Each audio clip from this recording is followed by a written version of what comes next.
Aussies getting on a 747 meant an overseas holiday, but not this flight. It's actually quite eerie today to be on this aircraft and have no customers on board. It was the farewell for the plane named Lord Howe Island, being delivered to new owners as Qantas starts retiring the last of its jumbo jets it first started flying in 1971. With wide aisles and wide custom-built seats, with movies and stereo. Engineer Dave Basford brought this one into service 2 decades ago. That really opened up non-stop services from the Australian East Coast to the US. Since it started flying back in early 2000, some 2.5 million passengers have sat in these seats, which are now empty for its final flight. It was the sheer number of people you could fit on board a 747 that helped it revolutionise air travel, the bigger passenger loads making airfares more affordable. But now newer planes carrying fewer passengers can fly further using less fuel. For Captain Robert Nelson today, a final touchdown. Mighty Jumbo's always been the queen of the skies. It's always been what people aspire to fly. Bought by Rolls-Royce, it'll be stripped out and used to test new engines, big and small. One proud owner, 19 years old, take care of it. We absolutely will. Qantas will see off its remaining 747s by the end of next year. In Moses Lake, Paul Kadak, 7 News. Today marks the end of a big chapter in our aviation history. The 747 Jumbo Jet is ending its service for Qantas in Australia and entering retirement. Eddie has been on board ahead of the final flight to the US this afternoon. Eddie, the 747 really opened up Australia to the world. It certainly did. It changed aviation, Sam and Nat. If you've flown overseas in the past 50 years, you've probably been on a 747. It was the first big jumbo jet capable of carrying hundreds of passengers and significantly reduced the cost of international travel too. It was also the plane sent to rescue Australians in trouble overseas. The 747B. This is the one that Qantas waited for. A new decade, a new era in aviation. The year was 1971. The fashions were fabulous and the flights fancy. With movies and stereo. With 15 washrooms and separate shaver bars. Now the Queen of the Skies is retiring. People think that it's such a large aircraft it'd be hard to fly, but she's a gentle giant. She's very soft on the controls, she manoeuvres beautifully, and that's why any pilot who's ever flown the 747 just loves it. Greg Fitzgerald has been flying 747 since the early 80s. For many Australians, they would have taken their very first overseas flight on this very plane. Yes, absolutely, because 747s brought an economy of scale that brought international travel to the working day man. It was cheaper to fly with more international destinations than ever before. Koalas helping kiwis to fly in jumbos. Oh me, what will they think of next? It had 2 aisles, a novelty then, and a huge first class.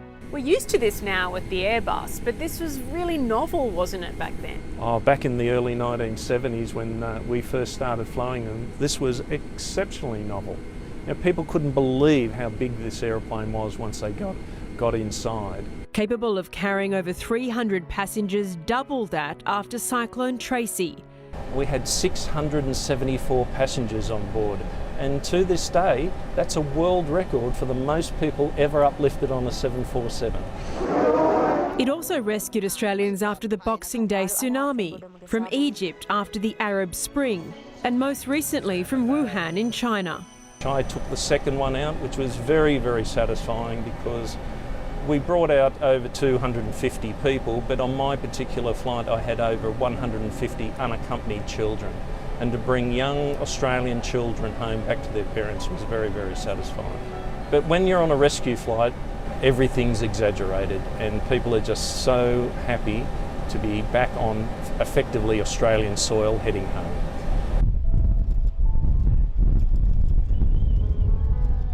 Engineers David Cox and Scott Roberts are preparing the plane for her last leg. It's quite an iconic aeroplane, isn't it? It's made the world a lot smaller, didn't it, really? We've all flown on one of these, Scott, but it's a unique experience to be down here on the ground, appreciating the sheer scale of these planes. They're quite incredible, aren't they? They are incredible. We've nearly got 50 years up next year. We're a little bit short, but it's certainly an iconic aircraft, and it's an aircraft that everyone recognises, even if not involved in aviation. If you look in the sky and see that shape, everyone knows the Jumbo. From Sydney to California's Mojave Desert, the final flight leaves this afternoon, but not before one last fond farewell.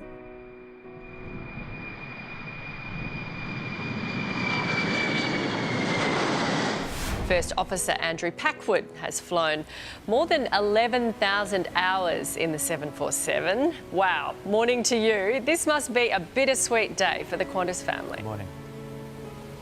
It truly is. We've been lucky enough to have these aeroplanes for nearly 50 years, and they've treated us very well. We're very happy to have had this wonderful aeroplane to fly, but sadly that time's come to an end. Yeah, how did 747s change aviation history in Australia? Made it more affordable for Australians to travel. It was the aeroplane that opened up Australia to the world and got Australians travelling.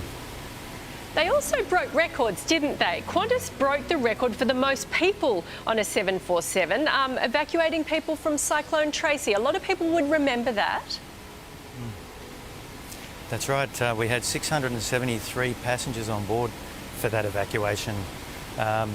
And 23 staff as well, so it's close to 700 people on board. And of course, Qantas has rescued people from right around the world on these planes.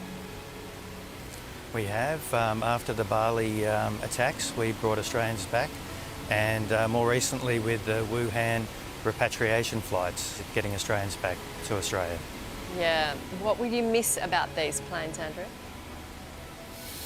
Well, a lot. I've been with the 747 for 30 years now, many roles as an engineer and a pilot, and more recently as the technical pilot. They're a beautiful aeroplane to look at, but more so to fly. They're a gentle giant, just a wonderful aeroplane. Yeah, it's a sad day. We wish you well, and we thank you very much for joining us and sharing some of your memories. It's a pleasure.